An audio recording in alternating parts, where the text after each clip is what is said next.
Class 8वीं के बच्चे पाठ 16 देशभक्त पुरु का नाट्य मंचन करने जा रहे हैं। आइए हम अपने पात्रों से मिलते हैं। यहाँ है दिव्या सेवक के रूप में, काजल महामंत्री के रूप में, सिकंदर के रूप में अनिकेत, वंश पुरु के रूप में, सुशांत सेल्यूकस के रूप में, हमारे सूत्रधार आदित्य सिंह, आर्मी के रूप में अमन शाह और सैनिक के रूप में ओम बाबू। तो चलिए शुरू करते हैं। पहला दृश्य राजा पुरु का दरबार। राजा पुरु का दरबार लगा है, पास में मंत्री, सेनापति और दरबारी चिंतित बैठे हैं। एक सैनिक का प्रवेश। बहुत सैनिक, क्या समाचार है? समाचार अच्छा नहीं है महाराज। यूनानी सेना सिंधु पार कर चुकी है और तेजी से हमारी ओर बढ़ रही है। और यह भी समाचार है कि दक्ष सेना के राजा आम्री सिकंदर से मिल गए हैं। हम जानते थे आम्री ऐसा ही करेगा। वह देशद्रोही है। अब हमें सिकंदर के साथ उसे भी सबक सिखाना पड़ेगा। सेनापति, युद्ध की तैयारी करो। महामंत्री, आसपास के और मिल राजाओं मिल युद्ध का निमंत्रण पत्र भेजो। और एक और बात, उनसे कह देना कि अब आपस में लड़ने का समय नहीं है। वे पिछली बातें भूल जाएं। सिकंदर कई देशों को जीत चुका है। हमें मिलकर उसे हराना होगा। भले ही वह पूरी दुनिया जीत जाए, जब तक हम हैं उसे भारत को नहीं जीतने दे सकते।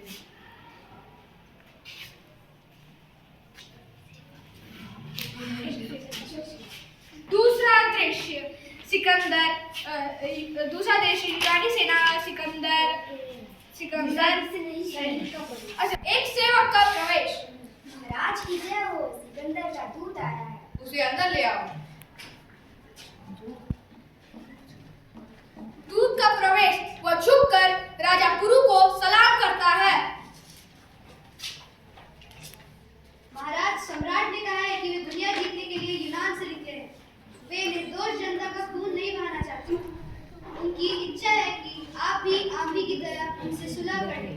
इस तरह लड़ाई भी नहीं होगी और आप भी गद्दी में बचे रहेंगे। और यदि हम उनकी बात न माने तो सम्राट ने लड़ाई के लिए तैयार रहने को कहा है। महाराज, वे सिर्फ जीतना चाहते हैं। अपने सम्राट से कह देना कि हम उन्हें हारना भी सिखा देंगे। अब हमारा उनसे मुकाबला लड़ाई के मैदान में नहीं होगा।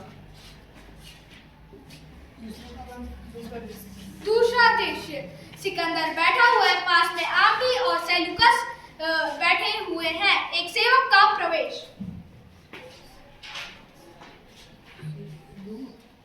सम्राट की जय हो। आओ दूत, हमारा संदेश पुरु तक पहुंचा। पहुंच गए सम्राट। हम जवाब सुनना चाहते हैं। सम्राट, पुरु लड़ाई के मैदान में हमारा स्वागत करेंगे। क्या वे नहीं जानते कि हमारी सेना कितनी बड़ी है? सब कुछ कहा सम्राट, फिर भी पुरु लड़ने के लिए तैयार है। सेल्यूकस, सेना को कूच काटे दे दो। अब हमें ही पुरु को सबक सिखाना ही होगा। जो आ गया सम्राट। तीसरा दृश्य झेलम के किनारे सिकंदर की सेना यूनानी सेना का शिविर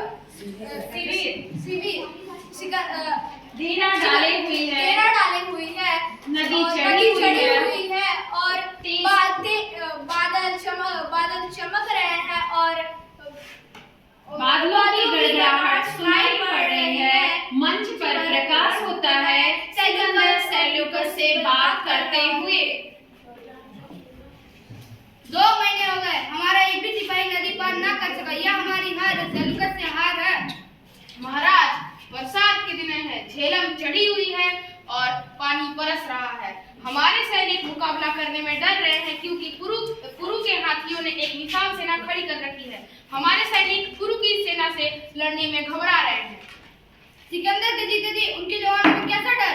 डरने से अच्छा है कि हम झेलम में ही डूब मरे। एक सिपाही का प्रवेश। महाराज की जय हो। राजा आम्री आपसे मिलना चाहते हैं। उन्हें आदर के साथ ले आओ। प्रणाम सम्राट। राजा आम्री, हम आपका ही इंतजार कर रहे थे।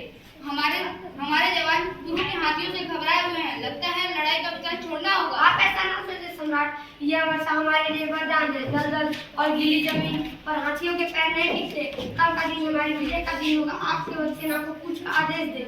आदेश देने से क्या होगा? सेना झेलम कैसे पार करेगी? सम्राट, यह मेरे ऊपर छोड़ दें। यहाँ से थोड़ी दूर नदी के बीच एक टापू है, वहाँ नदी कम गहरी है, सेना वहीं पार हो जाएगी। सेल्यूकस से सेना को कूच काटे दे दो। अब हमारा घोड़ा लाया जाए। तीसरा दृश्य चौथा दृश्य झेलम के